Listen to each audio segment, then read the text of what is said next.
ভোটে আপনার ব্লক থেকে ভালো লিড হয়েছে, প্লাস আপনার অঞ্চল থেকেও ভালো হয়েছে, কেমন লাগছে না আশা করতে পেরেছিলেন এতটা? না, আমাদের ধরুন গত লোকসভা ভোটে আমাদের প্রায় 2500-র কাছাকাছি ছিল। তা সেটা ধরুন এবার আমার 5137 হয়েছে। জনগণ ভোট দিয়েছে, মায়েরা সব ভোট দিয়েছে, মানুষ দেখেছে লক্ষ্মীর ভাণ্ডারে ভোট হয়েছে। আর আমাদের ব্লকের অভিভাবক আমসুদ্দিন শেখ আমাদের পঞ্চায়েতের একটু বেশি লোক থেকেছিল, এবং আমরা যারা আছি তারা সকলে মিলে চেষ্টা করা হয়েছিল, মানুষ ভোট দিয়েছে, বেশি লক্ষ্মীর ভাণ্ডারে ভোট হয়েছে। মূলত কি লক্ষ্মী ভাণ্ডারের জন্য মহিলারা ভোটটা বেশি পেয়েছে? মহিলা ভোট বেশি হয়েছে, এবং আমাদের মাঝেগ্রাম অঞ্চলে যেটা বলতে পারে মাঝেগ্রাম অঞ্চলে বিগত 5 বছরে খুব সুন্দরভাবে সৎভাবে কাজ হয়েছে, আর তার প্রতিফলন একটু ঘটেছে। আমাদের ভোটের আগে একটা স্লোগান ছিল, জনগণের গর্জন বিরোধী বিসর্জন, এটা পুরোপুরি হয়েছে মনে করছেন? হ্যাঁ, জনগণের গর্জন এটা, আর পুরোপুরি তো আপনারা দেখতেই পাচ্ছেন যে ওরা বলছিল 30টা হবে, 35টা হবে, আজকে ওদের 12টা আসন। 12টার মধ্যেও তো ধরুন 2-3টে আসন নিয়ে যদি চেষ্টা করা হয়, গণনা ঠিক করে করা হয়, হয়তো হেরে যাবে। আমাদের তো 30-29টা আসন হয়েছে আপনারা জানেন। এক্সিট পোলে প্রথম থেকে একটা দেখাচ্ছিল, মানে বিভিন্নভাবে আমাদের দলের একটা খুব খারাপ রেজাল্ট হবে, তার থেকে কি বেশি হয়েছে মনে করছেন? না, এক্সিট পোলটা শুনুন, এক্সিট পোলটা হচ্ছে ওদের ধরুন বিরোধীদের ওইগুলো টাকা দিয়ে কেনা মিডিয়া। ওরা ধরুন যদি ওইরকম না বলতো তাহলে তো এজেন্টরা যেত না। তো যাই হোক, এজেন্টরা গিয়েছিল, আমাদের ভালো হয়েছে।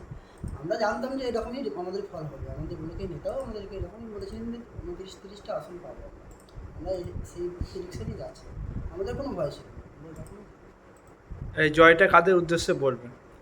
এই জয় মা মাটি মানুষের জয়, আমাদের মমতা বন্দ্যোপাধ্যায়ের জয়, অভিষেক বন্দ্যোপাধ্যায়ের জয়, আমাদের ব্লকের অভিভাবক আহমদ হোসেন শেখ মহাশয়ের জয়, আমাদের মাঝেগ্রাম অঞ্চলের সকল যারা পরিশ্রম করেছে এই ভোটে, সকলে তো পরিশ্রম করেনি, যারা পরিশ্রম করেছে তারা সকলের জয়।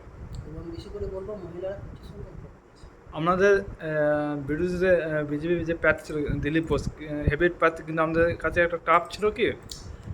দেখুন, দিলীপ ঘোষ তো মানে মাটি থেকে উঠে আসা একটা নেতা, বিরোধী হোক, সাংগঠনিক ওনার ক্ষমতা ছিল, কিন্তু ওনার ওনার কুবাক্যও কিন্তু এই ওকে হারাতে কিন্তু সাহায্য করেছে।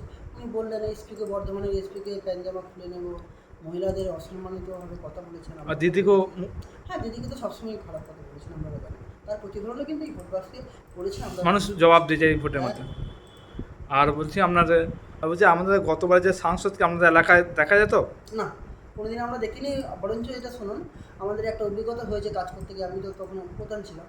আমাদের যে পূর্বনা বসতপুরে যে রাস্তাটা, সেই রাস্তাটা আমাদের মিটিং হচ্ছিলো যখন, তখন ওনার কাছে নাকি একটা সই জন্য পাঠানো হয়েছিল। উনি বলেছিলেন ওই রাস্তাটা নাকি দরকার নেই, এরকম নাকি শুনেছিলাম, শোনা কথা।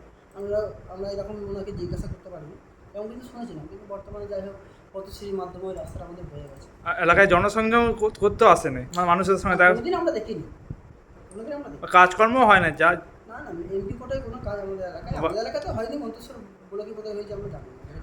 যা কাজকর্ম দিদির আমলে রাজ্য সরকারের সরকারি সহযোগিতায় কাজ। রাজ্য সরকারই তো সবই করছে, আপনারা দেখছেন 100 দিনের টাকাও আমাদের রাজ্য সরকারের কোষাগার থেকে দেওয়া হবে।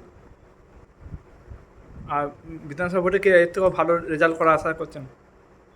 দেখুন, এই লোকসভাতেই তো স্টাফ ছিল, বিধানসভা ভোট তো নিজের ভোট হবে, আমাদের ব্লকের কেউ হয়তো আসবেন, প্রার্থী হবে, সুতরাং বিধানসভায় অন্য বিরোধীদের অস্তিত্ব এখানে নেই, আমরা দেখতেই পাচ্ছি। এই নতুন সাংসদ কি কাজে পাবেন মনে হচ্ছে?